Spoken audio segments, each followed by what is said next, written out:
कक्षा 12 के विज्ञान संकाय के सभी विद्यार्थियों का स्वागत है।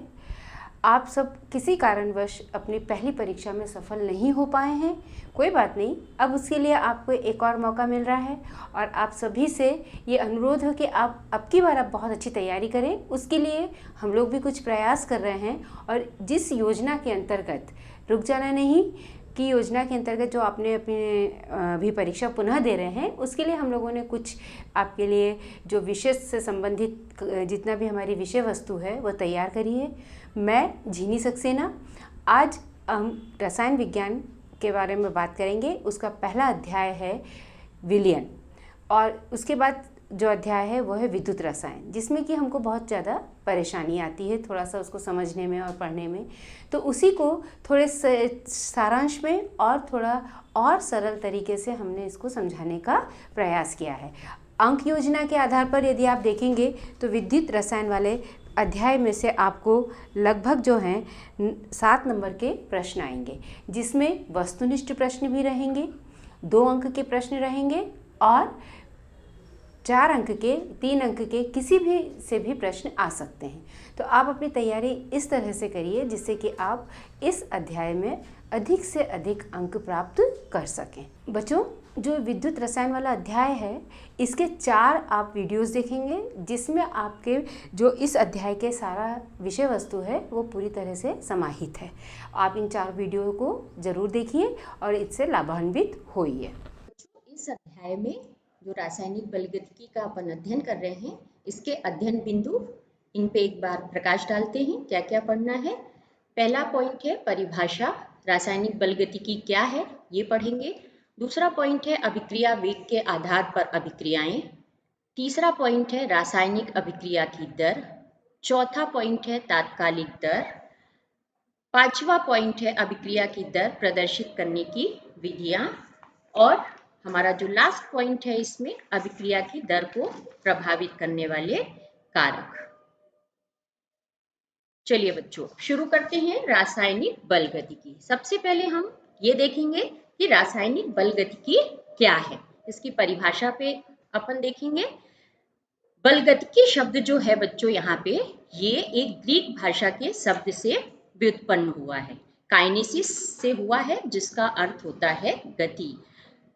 हमने ये देखा पिछली अभिक्रियाओं में कि ऊष्मागतिकी केवल अभिक्रिया की संभाव्यता बताती है, संभावना बताती है, जबकि रासायनिक बलगतिकी क्या बताती है, हमें अभिक्रिया की गति बताती है। तो एक बार हम परिभाषा पे प्रकाश डालेंगे कि रासायनिक बलगतिकी के अंतर्गत रासायनिक अभिक्रियाओं के वेग या दर, वेग को प्रभावित करने वाले कारक तथा अभिक्रिया की क्रियाविधि का अध्ययन किया जाता है। अर्थात रासायनिक बलगतिकी के अंतर्गत अभिक्रिया का वेग क्या है, अभिक्रिया के को कौन कौन से कारक प्रभावित करते हैं और अभिक्रिया की क्रियाविधि क्या है, उसका सम्मिलित रूप से अध्ययन इस रासायनिक बलगतिकी के अंतर्गत किया जाता है।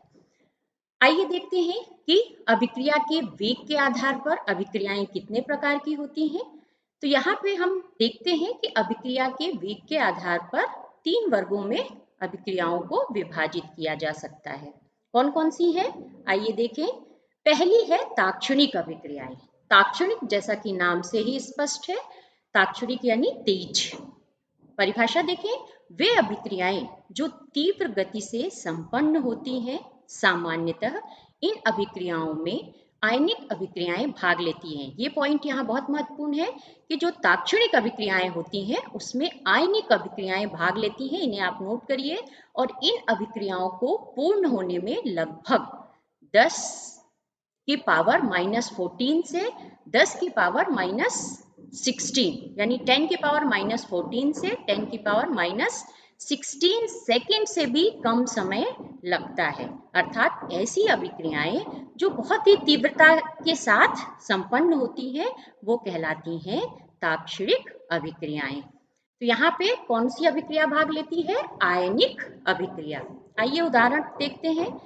BaCl2 प्लस H2SO4, इन दोनों, ये 2 रिएक्टेंट है।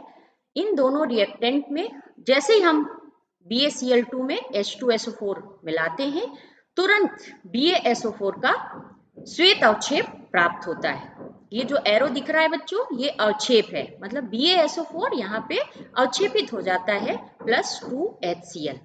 यहाँ देखते हैं Ba2+ आयन एक्वस है और SO4 ये एक्वस में रहता है, SO4 2- आयन, तो Ba2+ आयन और SO4 2- आयन ये आपस में रिएक्शन करके BaSO4 का श्वेत अवक्षेप बनाते हैं। तो ये आयनिक अभिक्रियाएं हैं जो तुरंत आयोनाइज्ड होती हैं और तुरंत अभिक्रिया करके अपना प्रोडक्ट बनाती हैं। चलिए आगे देखते हैं मंद अभिक्रियाएं, जैसा कि नाम से ही स्पष्ट है, मंद अभिक्रियाएं। इसके अंतर्गत वे अभिक्रियाएं होंगी जो बहुत ही धीमी गति से संपन्न होती हैं, अर्थात वे अभिक्रियाएं जो अत्यंत मंद गति से संपन्न होती हैं, जैसे कि लोहे पर जंग लगना। लोहे पे बहुत धीरे धीरे बच्चों जंग लगता है और ये एक बहुत ही मंद अभिक्रिया का उदाहरण है। तो यहाँ आप उदाहरण भी नोट करेंगे, कॉपी में लिखेंगे और ये एग्जाम में भी पूछा जाता है। तो Fe जो होता है आयरन, ये नमी की उपस्थिति में Fe2O3 इंटू XH2O, ये बच्चों पूरा जो है जंग का फॉर्मूला है। तो ये जो जंग लगना है ये एक तरह से मंद अभिक्रिया है।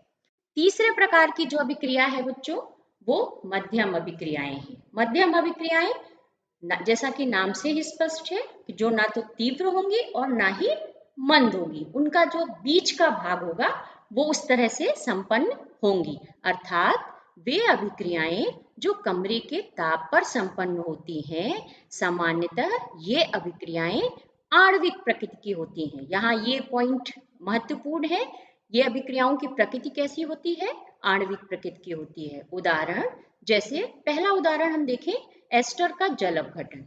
एस्टर है ethyl acetate CH3COO C2H5 CH3COOH plus C2H5OH, यानी एथिल एसीटेट का जब हम जल अपघटन करते हैं तो एसिटिक अम्ल बनता है और एथिल एल्कोहल बनता है। इसी तरह से दूसरा जो उदाहरण है बच्चों, सुक्रोज का जल अपघटन। तीसरा उदाहरण है अमोनियम नाइट्राइड का अपघटन।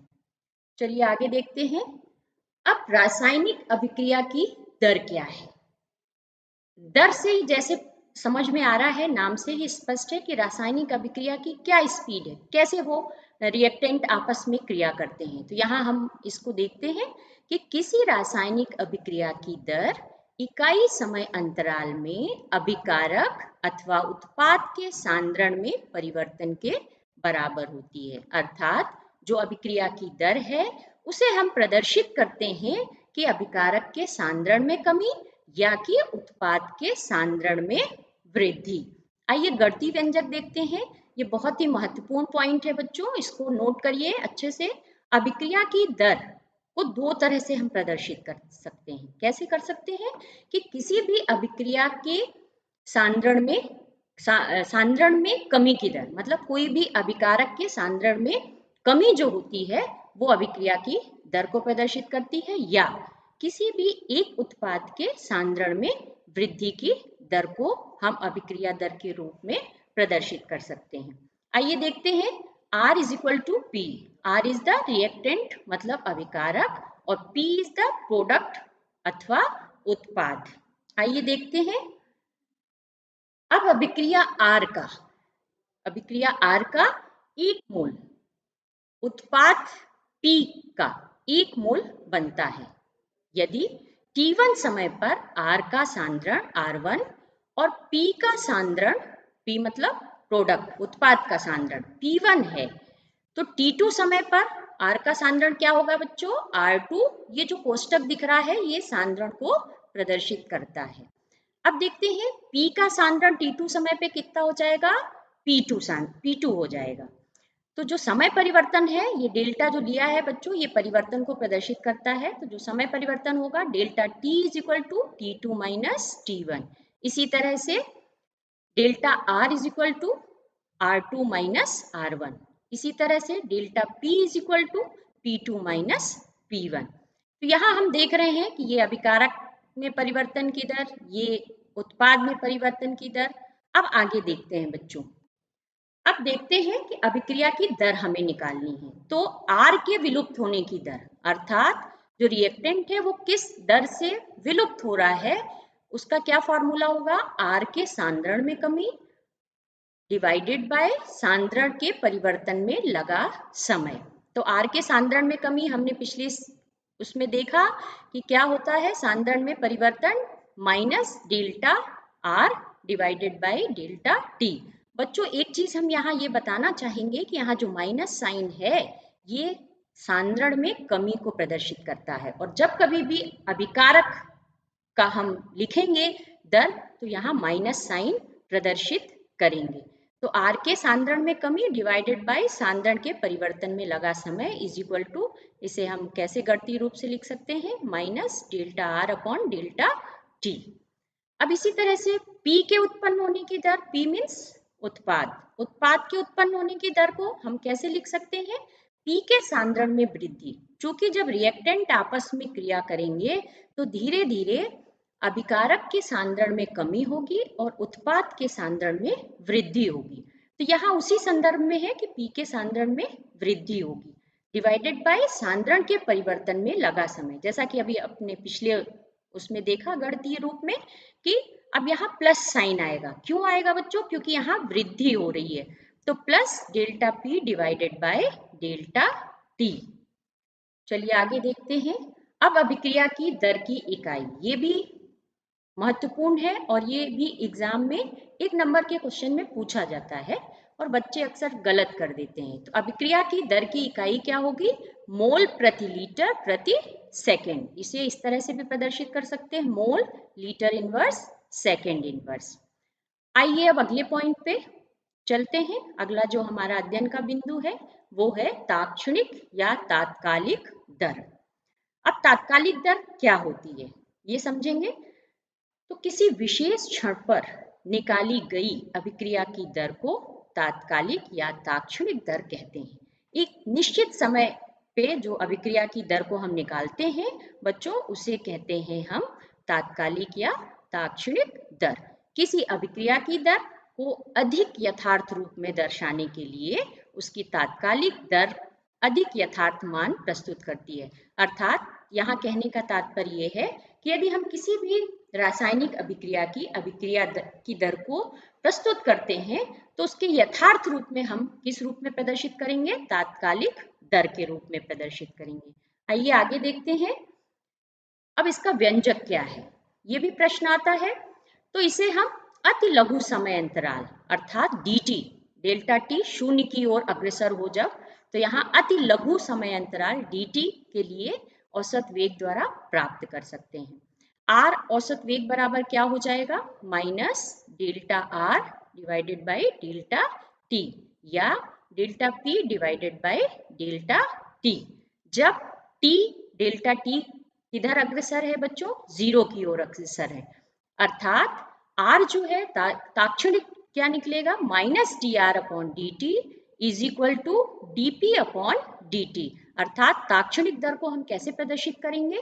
Minus D R upon D T अभिकारक का, और इसी तरह से उत्पाद का D P upon D T. जहाँ पे मैंने पहले भी बताया बच्चों, जब भी हम कोई फार्मूला लिखते हैं तो उसको पूरा प्रदर्शित करना जरूरी होता है, वो आपके लिए अच्छा रहता है। तो यहाँ D R is equal to क्या है? सांद्रण में अति अल्प परिवर्तन है, और dt क्या है बच्चों? अति अल्प समय अंतराल है। अर्थात हम तात्क्षणिक दर को कैसे प्रदर्शित कर सकते हैं? सांद्रण में अत्यंत सूक्ष्म परिवर्तन डिवाइडेड बाय अत्यंत सूक्ष्म समय अंतराल। सांद्रण में अत्यंत सूक्ष्म परिवर्तन मतलब कि माइनस डी रिएक्टेंट का लेंगे तो यहाँ पे ये देख रहे हैं हम, और अत्यंत सूक्ष्म समय अंतराल मतलब कि dt। आइए आगे देखते हैं बच्चों। अब अभिक्रिया की दर को प्रदर्शित करने की विधियां। अभिक्रिया की दर को हम कितने तरह से प्रदर्शित कर सकते हैं, यहाँ पे हम इसका अध्ययन करेंगे। तो चलिए देखते हैं कि अभिक्रिया की दर को गणितीय व्यंजक के रूप में निम्न प्रकार प्रदर्शित कर सकते हैं। कैसे? पहला है कि अभिक्रियाएं जिनमें सभी अभिकारक व उत्पाद समान स्टाइकियोमीतीय गुणांक में हैं। स्टाइकियोमीतीय गुणांक मतलब यहाँ इससे हम रिएक्शन से देखेंगे। यहाँ देखिए NO plus O3 is equal to क्या बन रहा है बच्चों, NO2 और O2। यहाँ सभी एक ही उसमें है, गैस स्टेट में है, और यहाँ हम देख रहे हैं एक मॉलिक्यूल NO का है, एक मॉलिक्यूल O3 का है, इसी तरह से एक मॉलिक्यूल NO2 बन रहा है और एक मॉलिक्यूल O2 बन रहा है। मतलब यहाँ अभिकारक और उत्पाद जो है वो एक समान है, इनकी संख्या समान है। तो वे अभिक्रियाएं जिनमें अभिकारक उत्पाद समान स्टाइकियोमीतीय गुणांक में है, ये इस तरह से प्रदर्शित करेंगे। दूसरा आ जाते हैं बच्चों, यहाँ पे हम आपको ये बताना चाहते हैं कि स्टाइकियोमीतीय गुणांक का मतलब क्या है, अर्थात अणुओं की संख्या अभिकारक व उत्पाद के लिए समान है। अतः अभिक्रिया की दर को नाइट्रिक ऑक्साइड या ओजोन के विलुप्त होने की दर से व्यक्त किया जा सकता है। देखते हैं ये रिएक्शन अभी हमने पिछले उसमें देखा है। अब इसमें हम देखते हैं कि अभिक्रिया की दर को कैसे लिखेंगे। तो NO के विलुप्त होने की दर बराबर ओजोन के विलुप्त होने की दर, क्योंकि हमें पता है ये अभिकारक हैं, ये धीरे धीरे अभिक्रिया करेंगे तो इनकी सांद्रता कम होती जाएगी। तो विलुप्त होने का मतलब है यहाँ पे इनकी सांद्रता कम होती जा रही है। तो क्या बना रहे हैं, NO2 प्लस O2। अब जब ये कम हो रहा है बच्चों तो ये हमारा इसका सांद्रण बढ़ेगा या इसके उत्पन्न होने की दर। तो NO2 के उत्पन्न होने की there is equal to O2 के उत्पन्न होने की दर। अब इसको गणितीय रूप में देखें, माइनस, जैसा कि मैंने पहले ही बताया अभिकारक है, इसका सांद्रण कम हो रहा है तो माइनस साइन आएगा, minus delta NO divided by delta T is equal to minus delta O3 divided by delta T। इसी तरह से यहाँ भी देखें, उत्पाद की बात कर रहे हैं हम यहाँ पे, तो delta NO2 divided by delta T, delta O2 divided by delta T। चलिए आगे देखते हैं।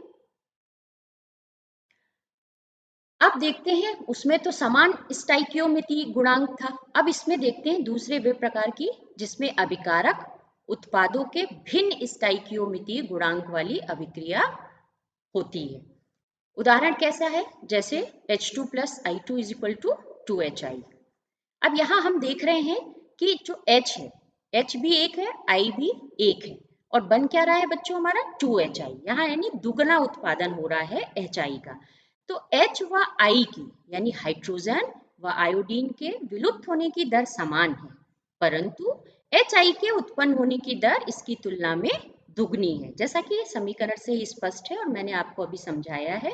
अतः सांद्रण में परिवर्तन की दर को अभिक्रिया में उपस्थित अभिकारक या उत्पाद के स्टाइकियोमीतीय गुणांक से विभाजित कर दिया जाता है। अर्थात जो भी सांद्रण परिवर्तन की दर है और अभिक्रिया में उपस्थित है अभिकारक या उत्पाद, उनको स्टाइकियोमीतीय गुणांक से विभाजित कर दिया। बहुत इंपॉर्टेंट पॉइंट है बच्चों, अपने को एक रिएक्शन देते हैं और अपन को इसी हिसाब से, तो ये पॉइंट को आप अंडरलाइन करिए। अब देखते हैं कि इस अभिक्रिया को हम कैसे अभिक्रिया दर इसकी लिखेंगे। तो अभिक्रिया दर बराबर क्या हो जाएगा, minus delta H2 divided by delta T is equal to minus delta I2 divided by delta T is equal to, अब यहाँ 2 है तो 1/2, 1/2 कर देंगे, और delta HI divided by delta T। तो जब कभी भी इस तरह का भिन्न स्टाइकियोमीतीय गुणांक वाली अभिक्रियाएं आएंगी बच्चों, तो अपने को जो भी इनका रहेगा उससे अपन डिवाइड कर देंगे, जो भी इनकी संख्या रहेगी 1 करके हो जाएगा, 1/2, 3 है तो 1/3 हो जाएगा। चलिए आगे देखते हैं।